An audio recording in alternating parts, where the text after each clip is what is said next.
I started working on something earlier with the baby, and I want to show it to you.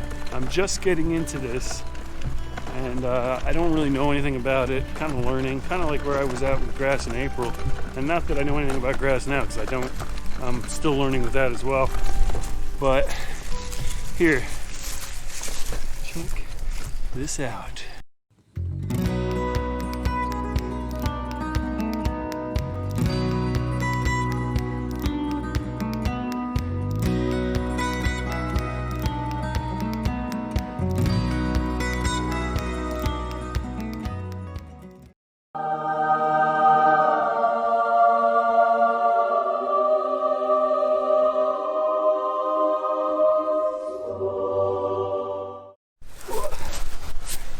Super windy. So I guess what I'm saying is I started composting. I made this compost pile a couple weeks back with the thatch that you saw me rake up with the toe behind the thatcher.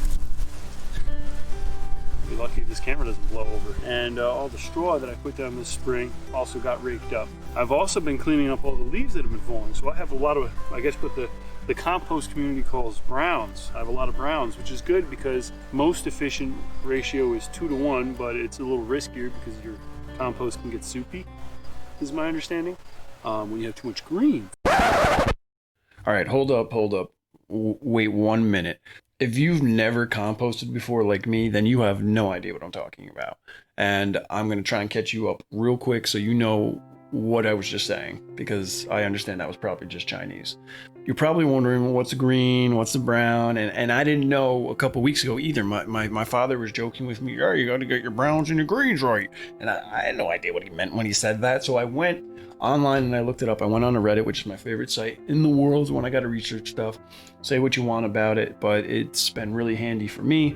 And I got on there, and on the composting subreddit, there was a pinned post at the top from 2 years ago. Basically, it's a crash course newbie guide that was posted by user Mad Flyentist. I'm going to put a link in the description below. You can check it out for yourself. Basically, he goes on to say that compost is just decomposed organic matter. That's anything. That's any living plant matter that just decomposes and returns to the earth. That's all compost is when it gets down to it. Your browns, and when you're trying to make compost, your browns are any plant matter that is turned brown and withered up and dried out and is dead looking. That's your browns. Your greens are your living, breathing plant matter still. So your fresh grass clippings, your plants from your garden, all that stuff that I'm throwing into my compost pile, that's your greens. So understand that the quickest way to break down compost, to make compost from those browns and green plant matter that I just described, is you want to have a ratio of 2 browns to 1 green, meaning you want to have two parts of dead plant matter to every part of green plant matter. And that's the quickest way to make it. But there's risk involved with that, and that risk is you could make sludge. You can make soupy goopy goopy soupy, soupy goopy goopy soupy, soupy goopy goopy soupy, soupy goopy goopy soupy sludge instead of soil, which is an issue. So in my case, I'm going to use more browns because you can't go wrong with having more browns. You can't have too many browns. So that's where I'm trying to be. That's where we're at right now in this video, and I'm going to send it back to us in the outdoors. Boom.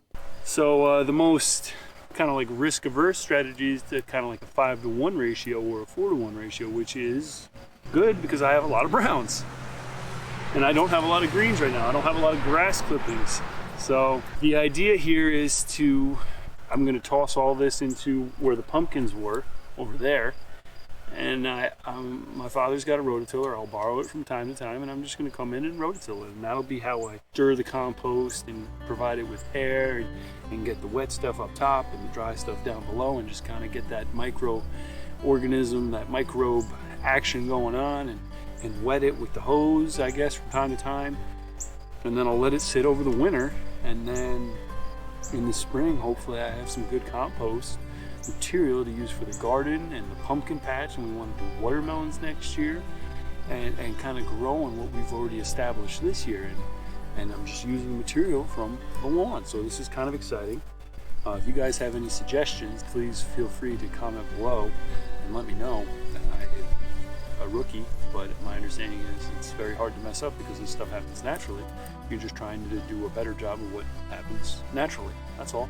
You're just trying to make what happens naturally happen more naturally, more quickly, better, do gooder. Well, for just getting started, that ain't half bad as far as I'm concerned. It's good, probably 6-7 inches thick, and most of it's not perfectly evenly spread out, but it's mostly straw and dead grass with some dead vegetables in there from the garden, and a good chunk of dead leaves in there as well. I'll just keep chucking grass clippings in there as I have them. I think the missus and I, we're going to start collecting our eggshells and coffee grinds, and we'll toss those in there. And we'll start with that for our greens, and hopefully that's enough to kind of get some action going. We'll see. Kind of water it as you know, we go through dry spells. I'm not going to come out here and water it every day. Otherwise, I'm just going to kind of let the fall rainy season do its thing. Just want to get this turned into nice, beautiful dirt, some black dirt. Yeah, again, if you guys have any tips, any suggestions, let me know. And just comment below. Don't be afraid. Comment below. I'm receptive to criticism. It's all good. All right, I won't be offended. Let me know. All right, a quick call to action here. Thank you guys for watching the video. It really means a lot to me. I appreciate it. If you have been enjoying my content, feel free to click the subscribe button. You'll be notified of whenever I put out new content. As well, if you enjoyed this video, hit the thumbs up. If you have any comments or suggestions, feel free to comment below. I will get back to you as quick as I can.